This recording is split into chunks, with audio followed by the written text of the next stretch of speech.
Amma 7th anniversary Dhamaka offers. Shop 599, win 777 exclusive prizes. WhatsApp లో order చేయండి, gift పట్టండి. తమిళనాట కొత్త ప్రభుత్వం కొలువుదీరింది. నిన్నటి వరకు వెండి తెరపైన వెలిగిన విజయ్ ఇప్పుడు సీఎంగా రాజకీయాల్లో రాణించబోతున్నారు. ఈ పరిణామాలు జరిగిన క్షణం నుంచి తెలుగు రాజకీయాల్లో కూడా ఒకటే చర్చ నడుస్తుంది. ఒక కంపారిజన్ పదే పదే వినిపిస్తుంది. ఇది ఎంతవరకు సమంజసం, ఇక్కడ ఉన్న రాజకీయ పరిస్థితులు ఏంటి, అక్కడ ఉన్న రాజకీయ పరిస్థితులు ఏంటి, విజయ్ ప్రస్థానంలో సాధించిన విజయాలకి కారణం ఏంటి, విశ్లేషించే ప్రయత్నం చేద్దాం. మనతో పాటు సీనియర్ జర్నలిస్ట్ ప్రభు గారు ఉన్నారు. ప్రభు గారు నమస్తే. నమస్తే. ప్రభు గారు, విజయ్ ప్రభుత్వం ఏర్పడింది. ఒక చిన్న చిన్న సంక్షోభాలు, చిన్న చిన్న అడ్డంకులు ఆటంకాలు దాటేసి ప్రభుత్వాన్ని ఏర్పాటు చేశారు. తమిళనాడులో సినీ నటులు లేదా సినీ రంగానికి చెందిన వాళ్ళు రూల్ చేయడం అనేది కొత్త కాకపోయినా కానీ విజయ్ మాత్రం ఒక కొత్త దారి వేశాడు అనేటువంటి అభిప్రాయం వస్తుంది. ఏం చెప్తారు మీరు? అభినందించాల్సినటువంటి విజయం ఇది. 60 సంవత్సరాల పాటు ద్రవిడ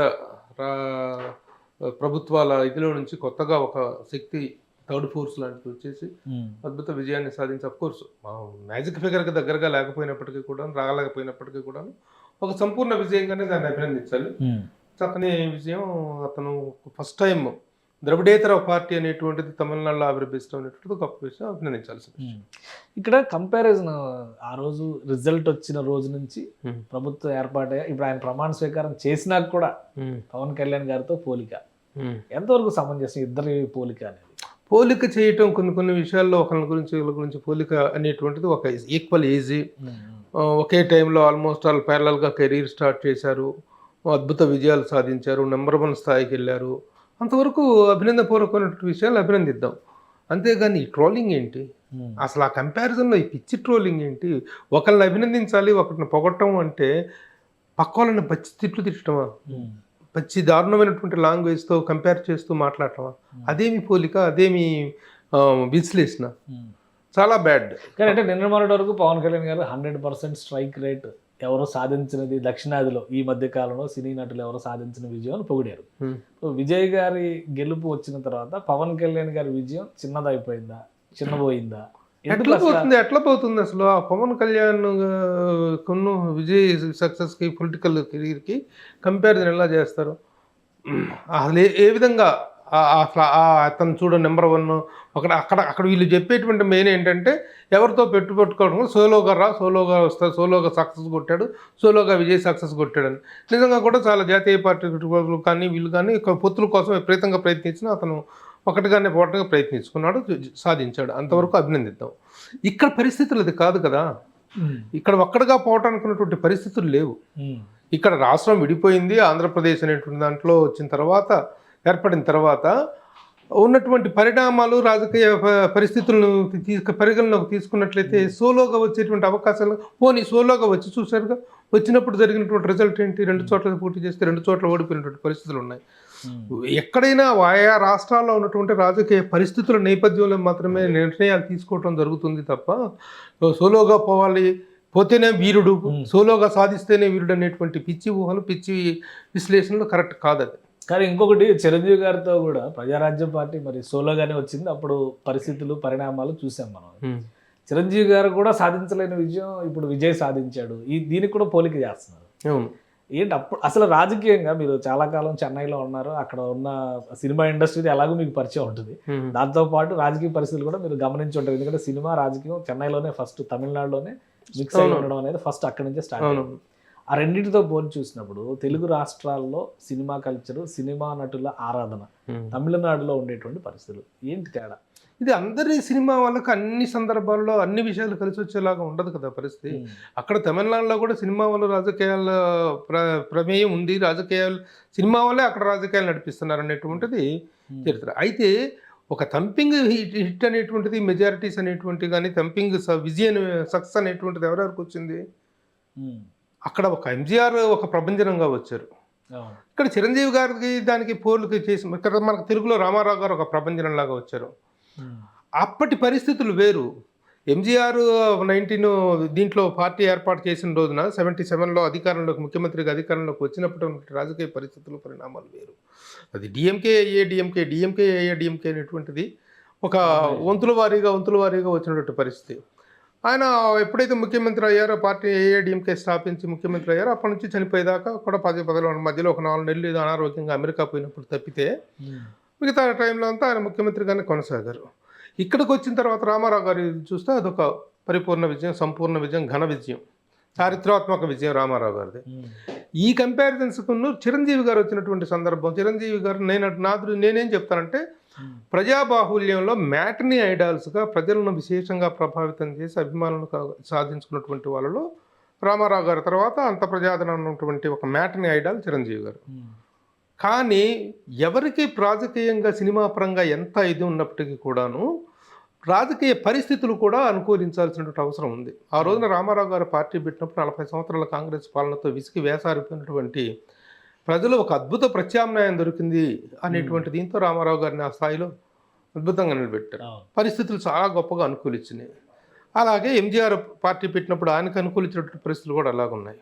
కానీ చిరంజీవి గారు పార్టీ పెట్టినప్పుడు పరిస్థితులు చాలా చాలా చాలా ప్రతికూల పరిస్థితులు, ప్రతికూల వాతావరణంలో పార్టీ పెట్టారు చిరంజీవి గారు. ఒకవైపు చంద్రబాబు నాయుడు గారు అనేటువంటి ఒక జైంట్, మరొక వైపు రాజశేఖర రెడ్డి గారు అనేటువంటి ఒక జైంట్, తర్వాత మరలా ఇటువైపు కేసీఆర్, తెలంగాణ ఉద్యమం, ఏ రూపేణా చూసుకున్నప్పటికీ కూడా ఇది రాజకీయపరమైనటువంటి అవగాహన లోపం, కొంత అవగాహన లోపం ఉంది. మోరెవర్ టైం సరిపోకపోవటం, తీసుకున్న నిర్ణయం అనేటువంటిది కేవలం 8 నెలల కాలంలోనే అధికారంలోకి ఎలక్షన్స్ రావటం, వీటన్నిటి కారణంగా చిరంజీవి గారికి వచ్చినటువంటి విజయం అనేటువంటిది కంపేర్ చేయలేము దాన్ని. కానీ ఒకటి ఇక్కడ ఏమంటారంటే, విజయ్ గారి గెలుపుకి సంబంధించి ఎవరైతే అభిమానులు ఆయనతో ఉన్నారో వాళ్ళందరినీ ఆయన హక్కును చేర్చుకున్నారు. అలానే పీడిత వర్గాలు, బాధిత వర్గాలు, దళిత బహుజన వర్గాలు, వీటందరిని ఒక దగ్గర తీసుకురాగలిగారు కాబట్టి విజయ్ గెలిచారు. ఈ పనులు ప్రజారాజ్యం కానీ జనసేన పార్టీ కానీ చేయలేదు అని కంపేర్ చేస్తారు. నిజమేనా అది? కొంతవరకు అభిమానులను చేర్చుకోలేకపోవటం. ఎందుకంటే ఇప్పుడు చిరంజీవి గారు పార్టీ పెట్టినప్పుడు అభిమానులు వాళ్ళకి ఇచ్చినటువంటి అవకాశాలు చాలా తక్కువ, లేవు, ఆల్మోస్ట్ ఆల్ ఇవ్వలేదు.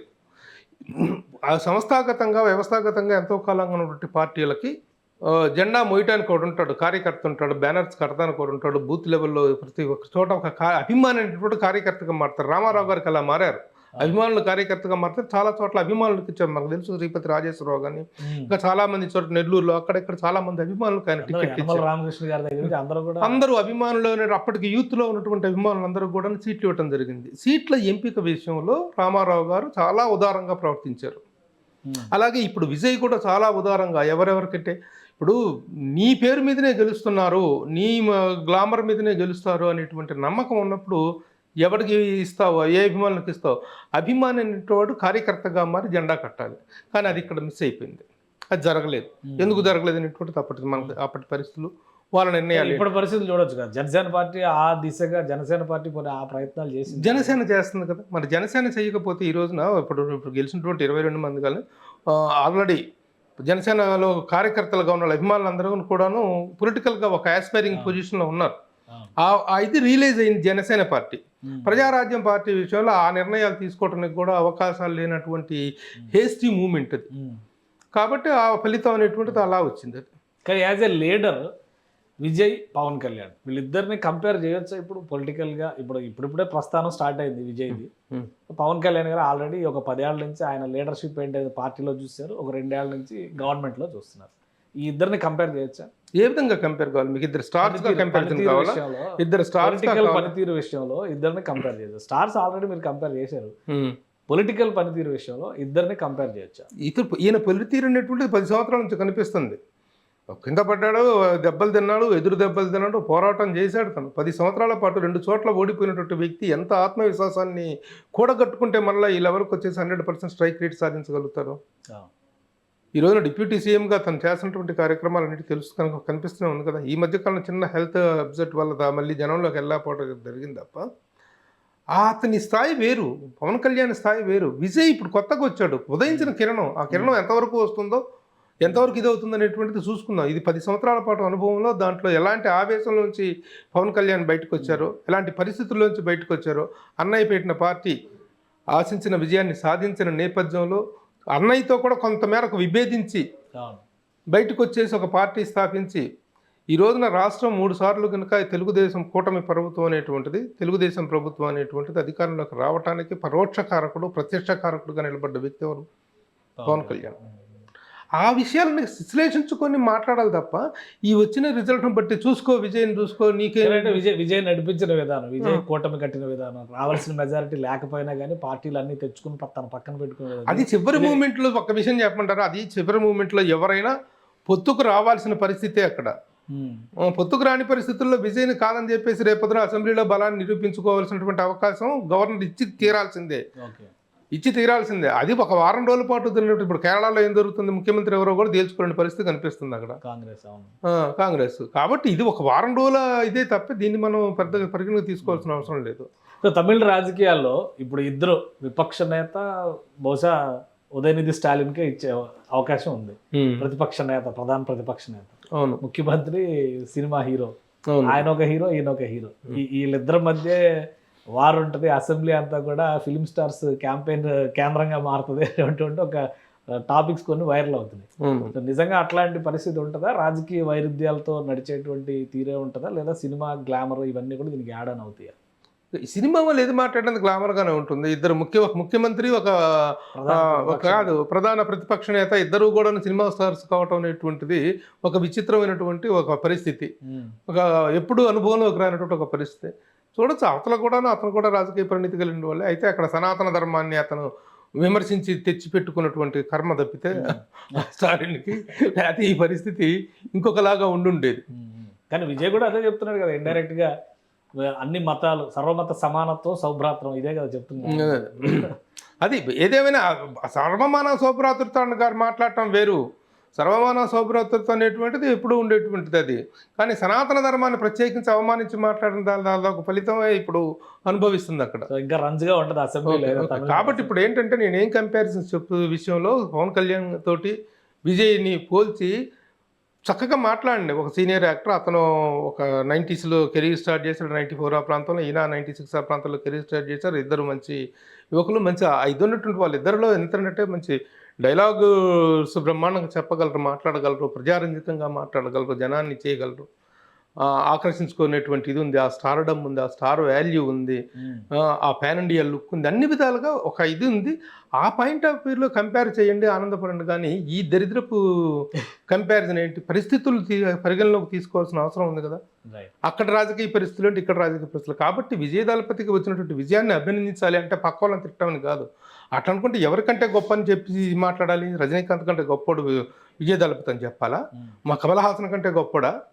కమల్ హాసన్ కంటే అంతే కమల్ హాసన్ కాదు రాజకీయంగా భాగ్యరాజ, కార్తీక్ వీళ్ళందరూ సినిమా పార్టీలు పెట్టి సాధించలేకపోయారు, పొలిటికల్గా సాధించలేకపోయారు. అంత మాత్రాన వాళ్ళకి కంపేర్ చేసి వాళ్ళు చేత రజనీకాంత్ ఎందుకు పనికిరాడు? మరి అట్లా అనుకుంటే రజనీకాంత్తో పోల్చాలిగా. అసలు కమల్ హాసన్తో ఎందుకు పోలుస్తున్నారు? మన పవన్ కళ్యాణ్తో ఎందుకు పోలుస్తున్నారు? రజనీకాంత్ కదా పార్టీ పెడతానని చెప్పేసి వచ్చాడు. కమల్ హాసన్ పెట్టాడు, అదే అయిపోయాడు. నీ కంపారిజన్ తమిళనాడులో అక్కడ చేయాలి, కానీ పవన్ కళ్యాణ్తో కంపారిజన్ ఏంటి అసలు? ఏ విధంగా పవన్ కళ్యాణ్ కంపేర్ చేసి మాట్లాడతారు? ఆ ట్రోలర్స్ కన్నా బుద్ధి జ్ఞానం ఉందా? అసలు కంపేర్ చేసేదానికి మధ్యలో పవన్ కళ్యాణ్ ఏదో సపోర్ట్ చేస్తున్నామని కాదు, వ్యక్తిగతంగా ఒక వ్యక్తిని విమర్శించేటప్పుడు ఆ విమర్శకు కూడా కొన్ని హద్దులు ఉంటాయి, కొన్ని పరిమితులు ఉంటాయి. ఆ పరిమితులను దాటిపోయి ఆ కుటుంబ సభ్యులను కూడా అలాగే ట్రోల్ చేసేటువంటి దౌర్భాగ్య పరిస్థితి. డైరెక్ట్గా ప్రధానమంత్రి ఇంటికి వెళ్ళిపోయి కూర్చొని అరగంట సేపు కూర్చొని కుటుంబ సభ్యుల్ని, పిల్లలందరినీ ఆప్యంగా పలకరించిపోయినటువంటి నేపథ్యము ఆ ఇది ఉన్నటువంటి వ్యక్తి పవన్ కళ్యాణ్ అయితే, అతన్ని పట్టుకొని ఈ సిల్లీ కంపారిజన్ తోటి నోటికొచ్చినట్టు మాట్లాడటం అనేటువంటిది సమంజసం కాదు, కరెక్ట్ కాదు. విఘ్నత కలిగిన వాడు ఎవడో అలాంటి ఒక పిచ్చి కంపారిజన్ చేయడు. రైట్. థ్యాంక్ యూ ప్రభు గారు విశ్లేషణ అందించారు. ఇది తమిళనాడు రాజకీయాలు రాబోయే రోజుల్లో రంజుగా మారబోతున్నాయి. అటు విపక్ష నేత, ఇటు సీఎం కూడా సినిమా రంగానికి చెందిన వారు కావడం ఆసక్తికరమైనటువంటి అంశం. అలానే కంపారిజన్ చేసేటువంటి విషయంలో పవన్ కళ్యాణ్ కానీ లేదా తెలుగు రాష్ట్రాలకు చెందినటువంటి వ్యక్తులు కానీ వీళ్ళ నేపథ్యం వేరు, తమిళనాడు నడుస్తున్నటువంటి రాజకీయం వేరు, వ్యక్తిగతమైనటువంటి అంశాలను దృష్టిలో పెట్టుకుని ఇలాంటి ట్రోల్స్ చేయడం సమంజసం కాదని ప్రభు గారు అంటున్నారు. ఇది స్పెషల్ డిస్కషన్. Keep watching.